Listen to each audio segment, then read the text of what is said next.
She asked a stranger for leftover bread. He froze because her voice sounded exactly like the daughter he thought died 6 years ago.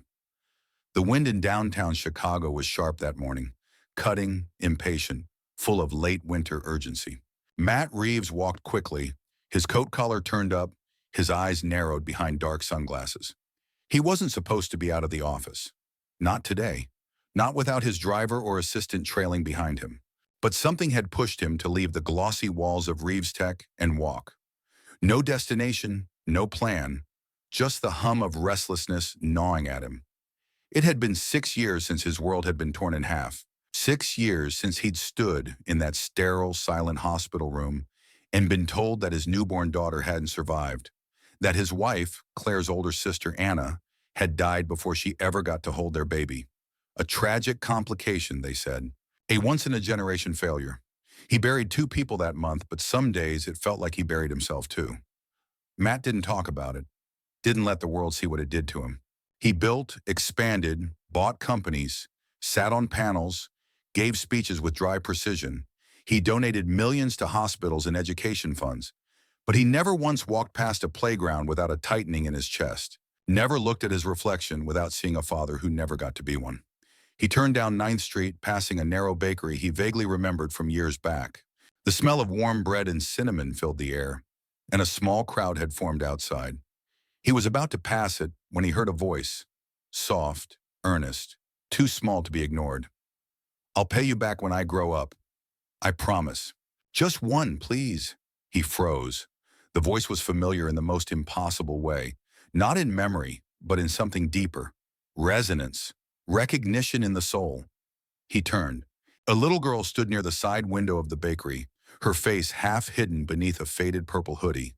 Her jeans were torn at the knees, and she wore mismatched gloves, one pink, one gray.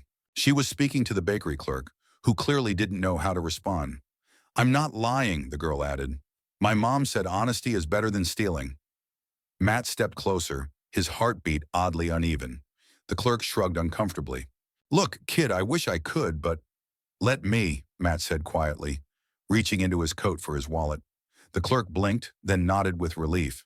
"Sure. 2 cinnamon rolls." The girl looked up, startled. She stared at Matt for a moment. Not with fear, not with suspicion, just surprise. She blinked once, and then smiled. That smile. It was like being hit with a wave of light that tore straight through the gray years of grief. Something in her face, in the shape of her mouth, the slight dimple on her right cheek. It was so familiar it made him dizzy. "Thank you, mister," she said, clutching the warm pastry. "You're welcome," he murmured, voice rougher than expected. "What's your name?" "Lily." The name hit him like thunder. He had never known what Anna wanted to name their daughter. They never got that far, but he had always loved that name. He used to say it under his breath during those weeks leading up to the due date. Lily. "I'm Matt," he said, trying to breathe normally. "You don't have to buy stuff for me," she said with sudden, awkward seriousness. "I'm gonna be a doctor. I'll pay everyone back." He smiled slightly. "That's a good plan." She tilted her head, looking at him curiously. "You look kinda sad. Are you okay?" His chest tightened. "Some days I'm not," he admitted. "But today's a little better now." She nodded like she understood.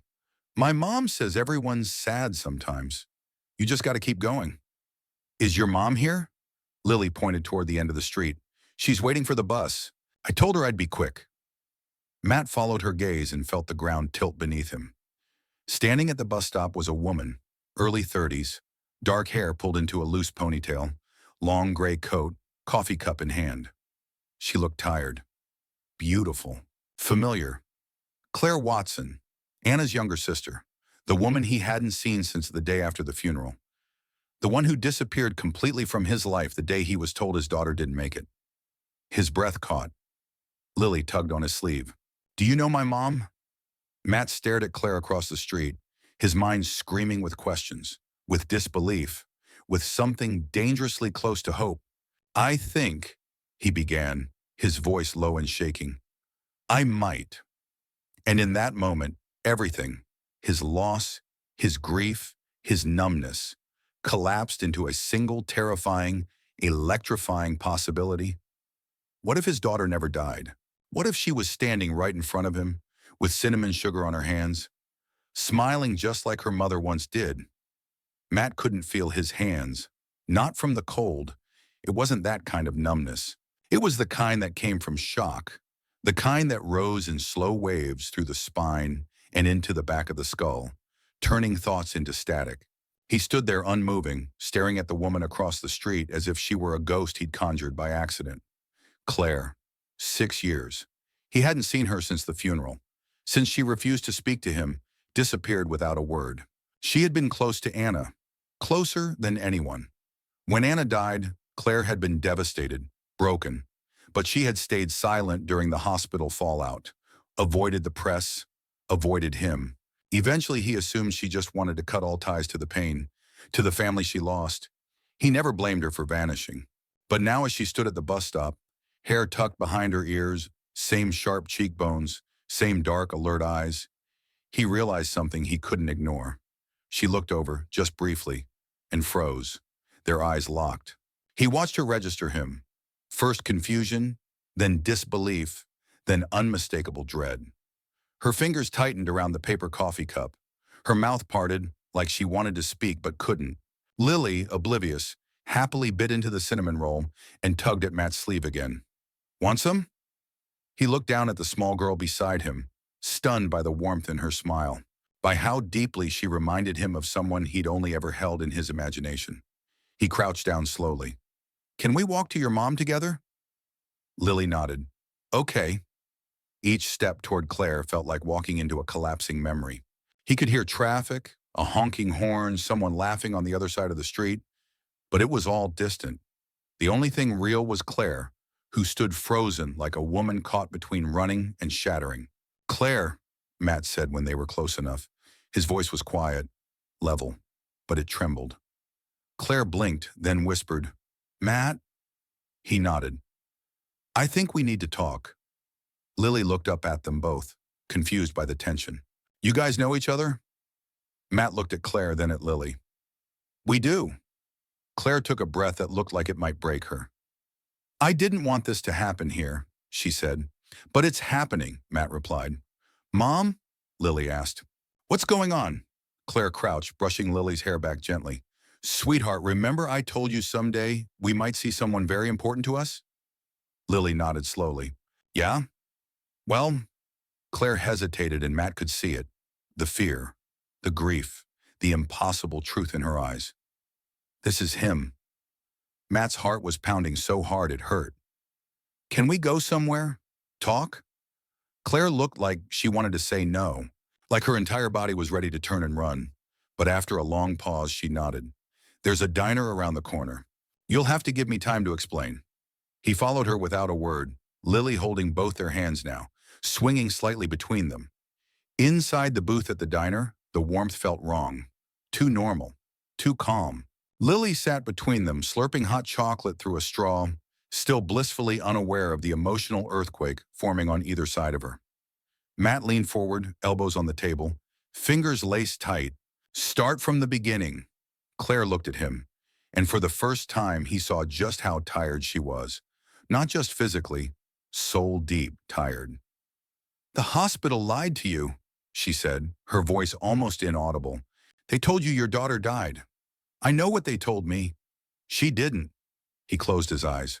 Then why didn't you? They were going to cover it up, Matt. They were going to list her as stillborn to protect themselves.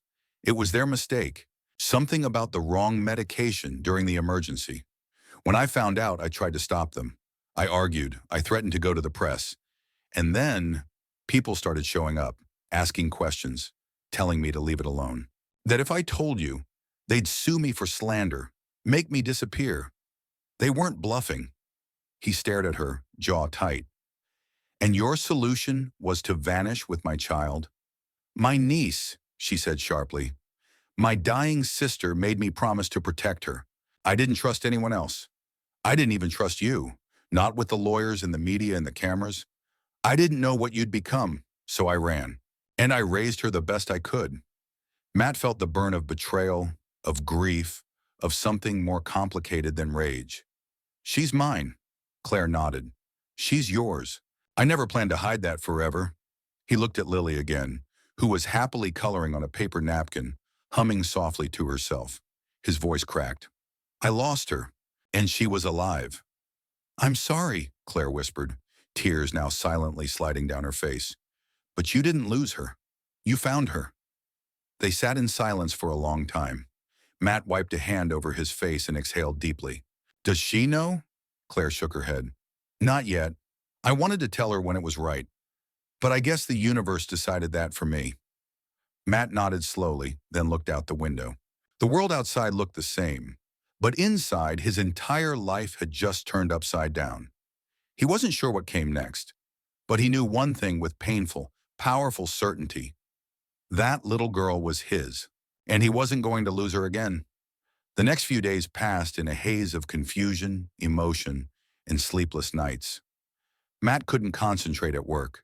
The sound of keyboards, the click of conference room doors, even the quiet hum of the elevator felt foreign to him now. Everything had shifted. Everything that had once mattered, the mergers, the headlines, the numbers, had faded into the background behind one devastating truth. Lily was alive, and he had missed 6 years of her life. He couldn't stop playing it all over in his mind. The moment she looked up at him with crumbs on her cheek and asked, Want some? The light in her eyes, the way she tilted her head, so like Anna, it made his chest ache. And Claire sitting in that worn-out diner booth across from him, telling him through tears that she had been afraid, that she had taken his daughter not out of hatred, but out of protection. He couldn't forgive it, not yet. But neither could he walk away. He didn't want lawyers, he didn't want a custody battle. He wanted his daughter to know him, not because a judge ordered it, but because she felt safe with him, trusted him. He wanted to earn that, no matter how long it took. That Saturday, Claire called. I told her, she said quietly. Matt had been pacing his penthouse apartment, halfway through a glass of whiskey, heart already in his throat. And? She asked if you were mad at her, Claire said, like she'd done something wrong. His stomach sank.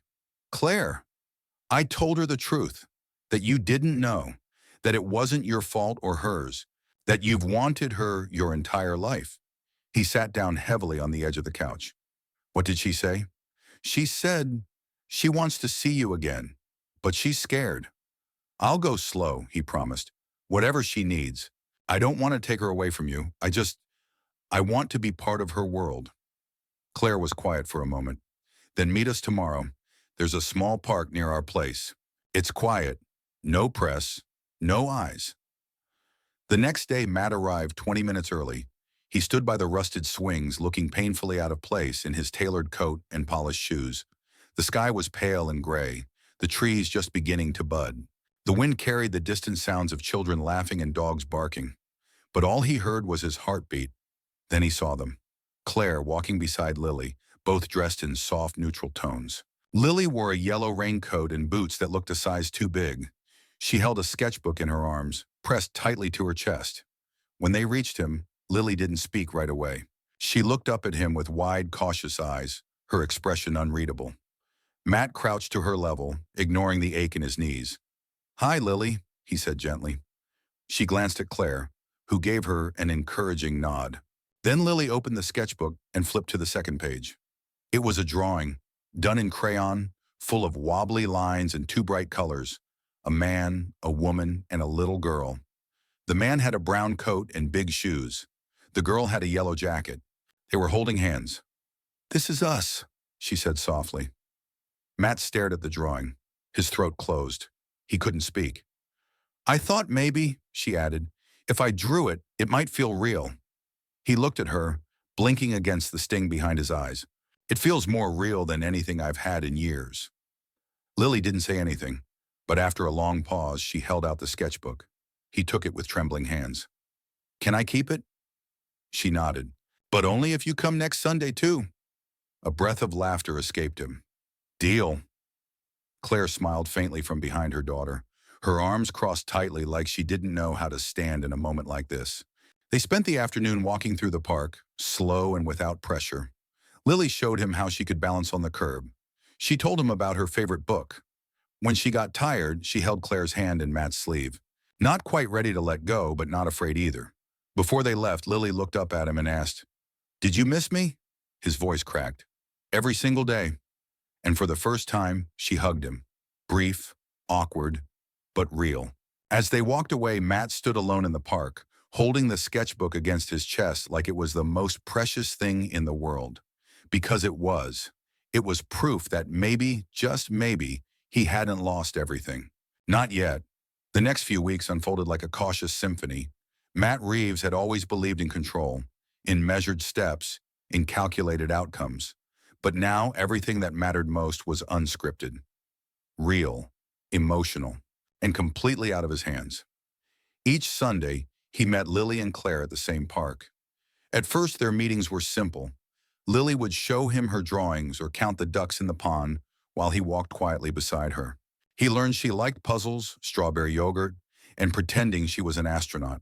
She hated loud noises, adored clouds shaped like animals, and called her rain boots moon shoes. She was brilliant and strange and heartbreakingly familiar. Sometimes she asked hard questions. "Did you really not know I was alive?" Matt would answer honestly, kneeling beside her so they were eye to eye. "No, I didn't. But if I had, I would have moved heaven and earth to find you." She believed him. He could see it in the way she'd offer him her hand the next time they crossed the street. Claire, for her part, was distant at first. Not cold, just cautious. She didn't sit close to him on the bench. She didn't let her guard down. Not completely. But Matt couldn't blame her. He'd been a ghost in their lives for 6 years, even if not by choice. And Claire had been both mother and protector in the most impossible circumstances. One evening, after Lily had run ahead to the swings, Claire and Matt stood by a rusted fence, watching her feet fly into the air. "She's always believed in people," Claire said quietly. "Even when we had nothing, she gave whatever she could. A drawing, a rock from her pocket. Once she gave her sandwich to a kid who had none and said, 'I'll just imagine I already ate mine.'" Matt swallowed hard. "She's stronger than both of us. She gets that from Anna." Matt looked at Claire. The late sun caught the strands of her hair, and for a moment he saw her as she had been years ago. Before grief, before fear, before all the choices that led them here. "I don't think I ever told you," he said slowly, "how much I appreciated what you did for Anna in those last weeks.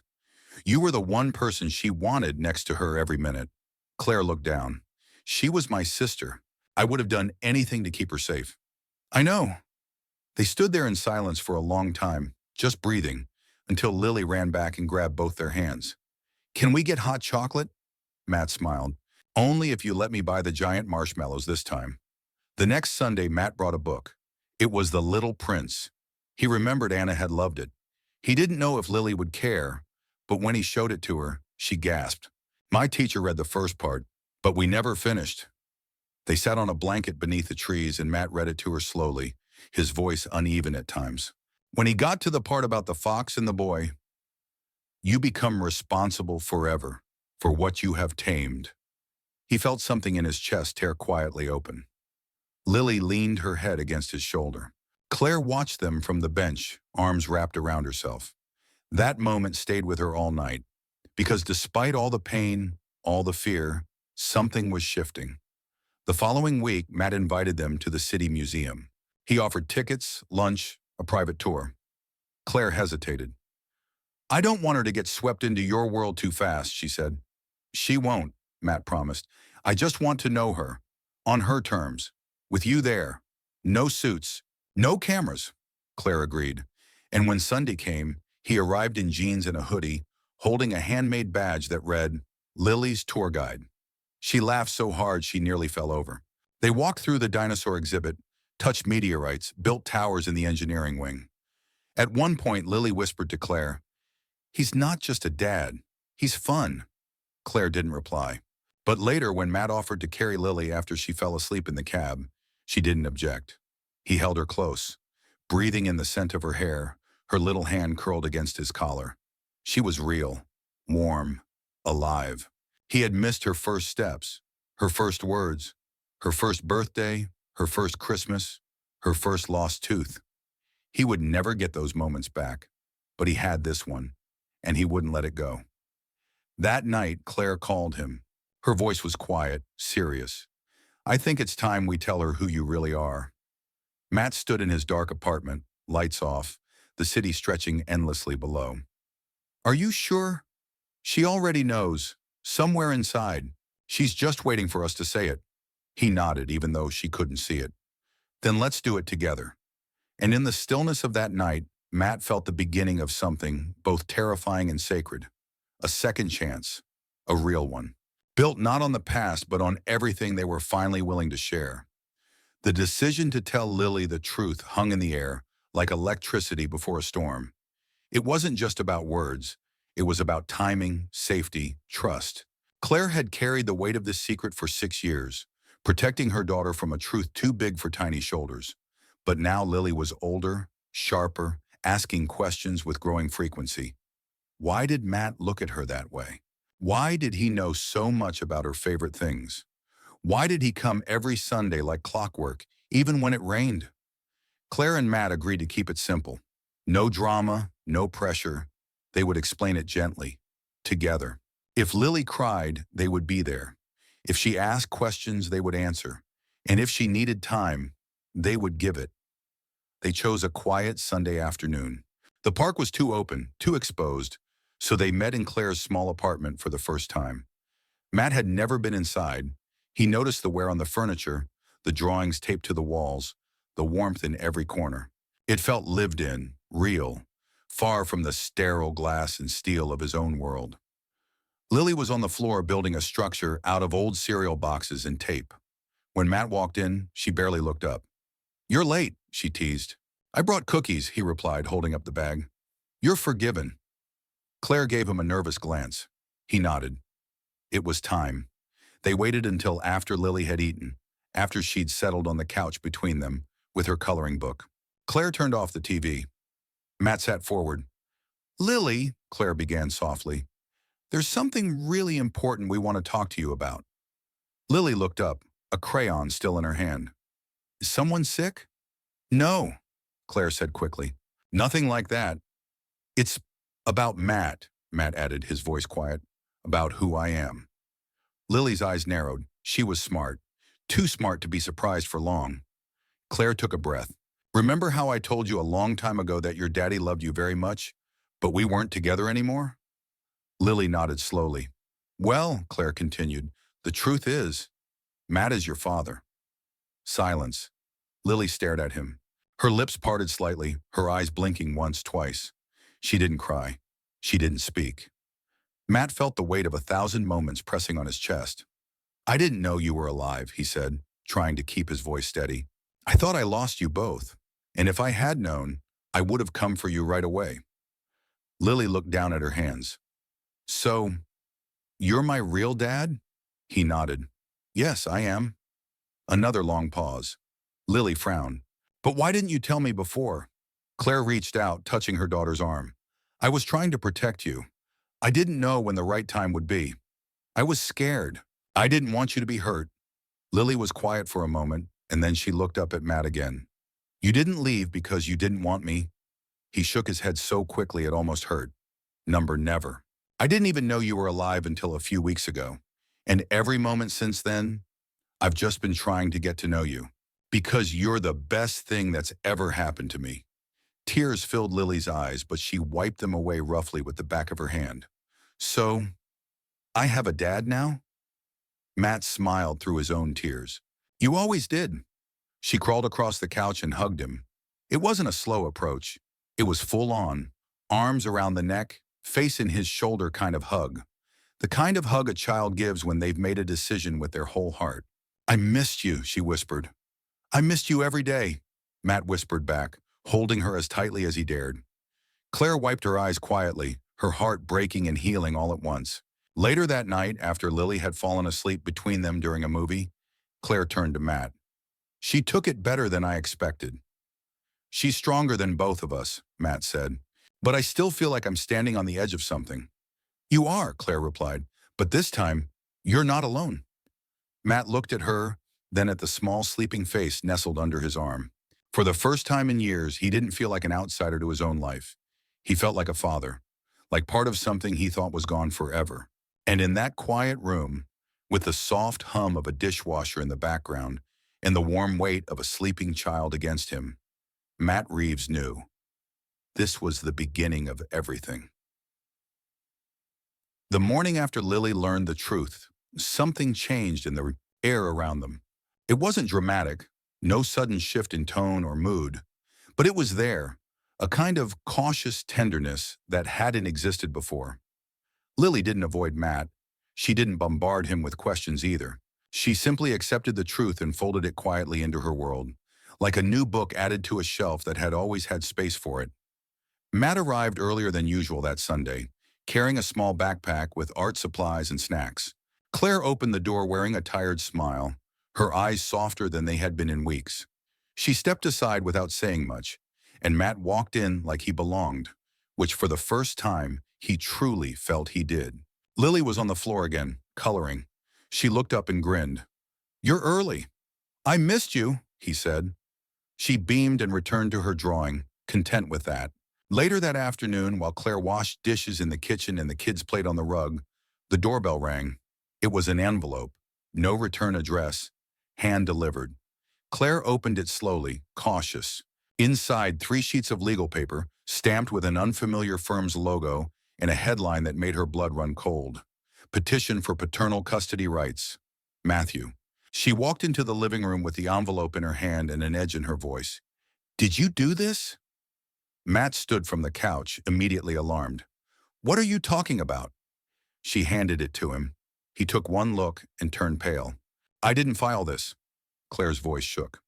"Then who did?" Matt read the letter. It was signed by an attorney from Reeves Tech's former legal counsel, a name he recognized all too well. Edward Branning, the same man who had orchestrated the corporate cover-up of Lily's birth years ago. The same man Matt had quietly distanced himself from after learning the truth. "I swear to you, Claire, this wasn't me," he said. "I didn't even know this was happening." Claire stared at him, stunned and overwhelmed. "They're trying to take her from me." Matt's voice dropped, low and furious. "No, they're not. Not on my watch." "What if the court doesn't believe us?" she asked. "What if they twist it, make it look like I kidnapped her?" Matt reached out gently, resting a hand on her shoulder. "Then we don't fight this apart. We fight it together." The next day, Matt scheduled a press meeting, against every PR advisor's warnings. He stood in front of a packed room and told the world exactly what had happened. He told them the truth, that his daughter had been stolen from him by a corrupt institution, that Claire had risked everything to protect her, and that the real villains were the people who'd tried to bury the truth. Claire watched it from home, her hands trembling, tears slipping down her cheeks.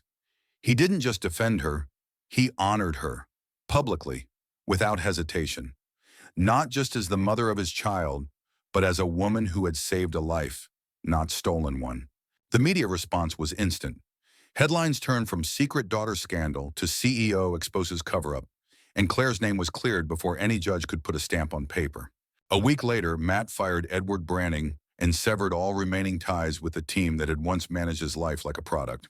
But perhaps the most powerful moment came when Lily, sitting at the breakfast table with a bowl of cereal and her new sketchbook, looked up and asked, "Are you mad that Mommy kept me a secret?" Matt knelt beside her. "I'm proud of her. She gave up everything so you could be safe." Lily nodded. "I think she's a hero." "I think so too." Claire, standing quietly in the kitchen doorway, heard every word. That night they had dinner at Matt's apartment for the first time. It was too clean, too quiet, but Lily filled it with noise and laughter, rearranged the couch cushions into forts, and declared the guest room boring until she hung one of her drawings on the wall. As Claire watched them brush their teeth together before bedtime, Lily standing on a stool, Matt gently helping her braid her hair, she realized she wasn't just witnessing the return of a father. She was witnessing the birth of something they had never dared imagine, a family. And maybe, just maybe, they could build it into something whole, something real, something permanent. A month later, life had started to take on a new kind of rhythm. Not perfect, never perfect, but solid, growing, and grounded in something real. Lily had begun calling Matt Dad, shyly at first, like testing the feel of the word on her tongue. But each time she said it, she smiled. And each time he heard it, Matt felt a quiet, overwhelming ache in his chest. It wasn't regret anymore. It was gratitude laced with a soft ache of everything he'd missed. They began spending full weekends together.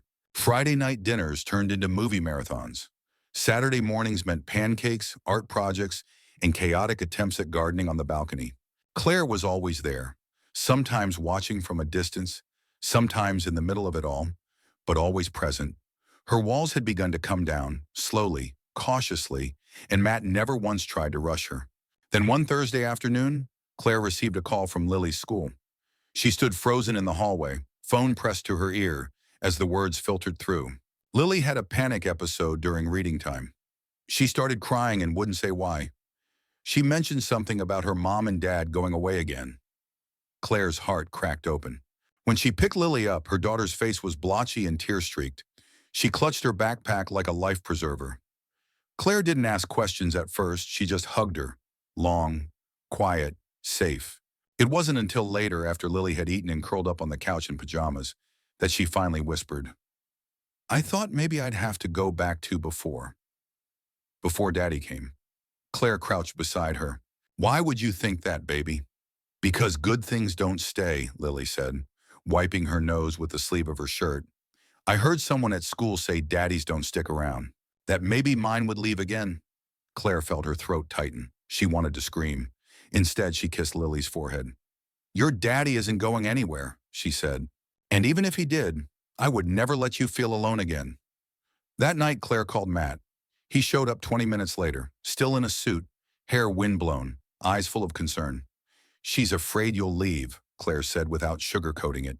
Matt stood in the doorway, then slowly moved to kneel beside Lily, who was now half asleep on the couch. "Lily," he said gently, "can I tell you something?" She opened her eyes but didn't speak. Just nodded. "I used to think I didn't deserve to be a dad, that I had messed up too badly, that maybe you were better off without me, but now I know better. I know that everything I've ever done, everything I've ever built, means nothing if it doesn't include you." He took her hand. "I'm not leaving. You're stuck with me. Forever. Even when you're taller than me. Even when you're grumpy. Even when you don't want me around. I'll still be here." Lily gave the smallest smile.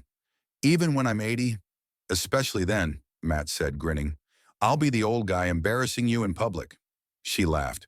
The tension melted like snow in sunlight. From the kitchen, Claire exhaled deeply, watching the man who had once been unreachable sit on the carpet in a $3,000 suit, whispering promises into their daughter's hair. The next day, Matt invited Claire to dinner. Just the two of them. She almost said no, but something in Lily's smile the next morning pushed her to try. That night, she put on a simple dress, tied her hair back, and stepped out of the house feeling more like herself than she had in years. Matt had reserved a small rooftop garden restaurant. Intimate, no cameras, just string lights and soft jazz in the background. He didn't talk about the company. He didn't talk about lawsuits or stocks or press. He talked about Lily's laugh, Claire's strength, and what it felt like to finally come home to a place that had never been a mansion, but a child's arms. Midway through dinner, Matt reached across the table, eyes steady. "Claire, I want you to know something." She looked up unsure. "I love her. More than I've ever loved anything. But I'm not just here for her anymore." Claire didn't respond. Her heart thudded in her chest. "I'm here because somewhere along the way, I fell in love with you too." There was silence. Software weighty. Then Claire whispered, "I didn't expect this." "Neither did I," he said, "but I don't want to pretend it's not real." She leaned forward. "It is, but I'm scared." He nodded. "Me too." They sat in the silence together, unafraid for the first time. Back at home, Lily was asleep with a drawing beside her pillow, 3 stick figures under a tree. One had long hair, one wore a tie, and one stood between them holding both hands. It was titled, "Our Family," and in that quiet moment under string lights and stars, both Matt and Claire realized they weren't fixing something broken. They were building something brand new. Together, the summer came slowly that year, as if the city itself was holding its breath, watching something sacred unfold in quiet corners. For Matt, time no longer felt like the race it once was. The urgency that had once fueled his every move had been replaced by something deeper: presence. He no longer needed to build billion-dollar empires to feel important. Now significance lived in smaller places. In the sound of Lily's feet running across the hardwood floor when he arrived. In the way Claire absent-mindedly rested her hand on his arm while she read. In pancake mornings where the batter dripped all over the stove and no one cared. It had been nearly 6 months since he found out Lily was his daughter. And in that time, a family had grown from the ashes of grief and secrets. It wasn't flawless. There were still moments of doubt, arguments over parenting styles, old wounds that flared unexpectedly. But what they had now, what they chose to protect, was something no one could fake. One warm afternoon in July, they were at the lake. It had become a new weekend tradition, sandcastle building, skipping stones, and Claire's carefully prepared lunches with too many napkins. Lily ran back and forth between them, a whirlwind of sunshine and motion. "Dad, watch this!" she called out, sprinting into the shallow water and making the world's most dramatic splash. Matt laughed and clapped, shielding his face from the spray. "Olympic-level cannonball," he called. "Gold medal easily." Claire handed him a towel. Their fingers brushed, lingered. He looked at her. "You know," he said, watching Lily spin in the water, "this is the happiest I've ever been." Claire smiled softly, but there was hesitation behind her eyes. He noticed. "What is it?" She looked away, brushing hair from her face. "I've been offered a job." Matt blinked. "That's amazing. Where?" "Here, in the city, at a new children's clinic. They want me to head their pediatric trauma team." "That's perfect for you," he said sincerely. She hesitated again. "But it's full-time, and it means I'd have to trust that I'm not doing this alone anymore." He stood, walked to her side, and took her hand. "You're not. Not anymore. I want you to take the job. I want you to do what you love. I'll be here. Every pickup, every bedtime, every scraped knee. I'll be the one at parent-teacher night nervously asking if Lily talks too much in class."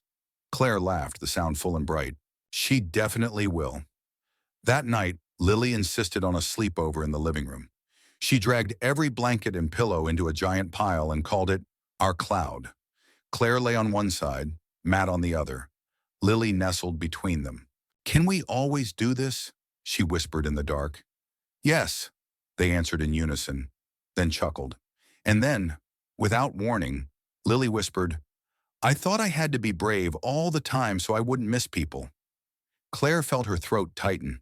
"You don't have to be brave every day," Matt said gently. "Not with us." There was a long pause, then a tiny voice. "Good, because I really missed you, Daddy, even before I knew it was you." He turned to her, wrapped an arm around her shoulders. "I missed you too, every day, and I'll never miss another one." In the weeks that followed, things fell into place. Claire took the job. Matt reorganized his schedule, cut back on press, canceled meetings just to be home for dinner. Their lives weren't glamorous, but they were full of messy art projects, evening walks, bedtime stories that turned into tickle fights, and a calendar filled with notes like Lily's spelling bee and family board game night. One Sunday morning, as they sat together on the back porch drinking coffee while Lily colored on the wooden floorboards. Matt turned to Claire. "I want to ask you something." She raised an eyebrow. Serious face. "Okay, go." "I don't want to just be your partner in parenting," he said. "I want to be your partner in everything. For real. Forever." Claire looked at him, eyes wide. "I'm not asking for perfection," he added. "Just a life. One we build. One that's honest and messy and ours." She leaned in and kissed him, gently, steadily, then whispered, "Yes. 1,000 times yes." Inside, Lily peeked through the screen door and shouted, "Yeah!" before breaking into giggles and running to draw 3 stick figures holding hands. Later that day, she added a fourth, a baby. "Just in case," she said with a shrug. And for once, no one corrected her. Because for this little family, built from grief, stitched together by hope, nothing was impossible anymore. Not even forever. In my view, the ending of this story is deeply earned and emotionally fulfilling, not because it ties everything into a neat fairy tale bow, but because it honors the complexity of healing, trust, and rebuilding after profound loss. Matt's journey is especially powerful. He starts as a man buried beneath grief and corporate routine, believing he lost the 2 people who would have changed his life forever. But when he finds out the truth, he doesn't just seek justice, he seeks connection. He chooses fatherhood over control, vulnerability over image. That shift makes the ending feel not only believable, but incredibly moving. Claire's character also stands out. She's not just a protector, she's a survivor, a woman who made impossible choices and carried the burden alone for years. Her slow willingness to let Matt in again doesn't come from romantic cliché, but from trust hard won through actions, not words. And then there's Lily, the emotional core. Her quiet bravery, her openness, her need for safety and love without ever asking for perfection. She's the one who brings them all together. Her healing allows theirs to happen too. The beauty of the ending is that it doesn't erase the past. It acknowledges the pain, honors the struggle, and chooses love anyway. It's not about starting over. It's about starting forward. And in that choice, this family becomes something stronger than restored. They become new, whole, real.